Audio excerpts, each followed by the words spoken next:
गई दुर्गा मैया दर्शन तू देबही बोल न कहिया हे गई दुर्गा मैया दर्शन तू देबही बोल न कहिया हे गई दुर्गा मैया हे गई दुर्गा मैया डीजे विकास बेतिया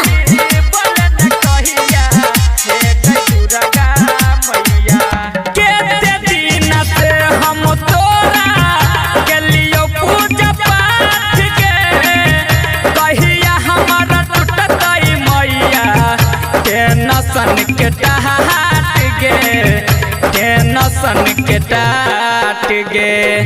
केते दिन से हम तोहरा के लियो पूजा पाठ गे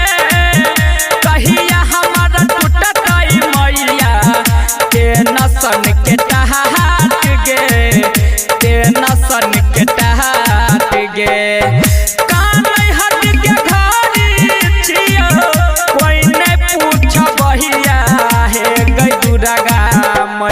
हे गई दुर्गा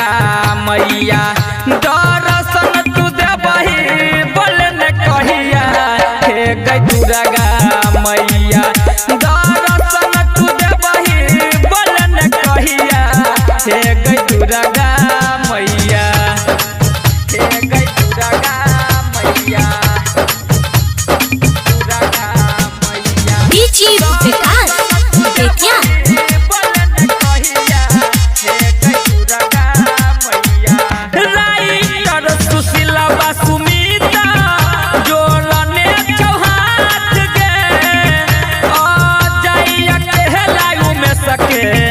मानही न बात गे मानही न बात गे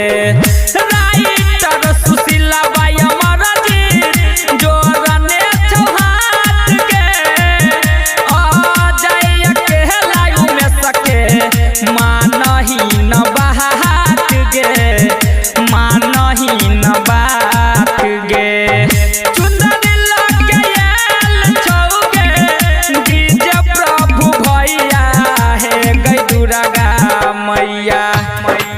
हे गई दुर्गा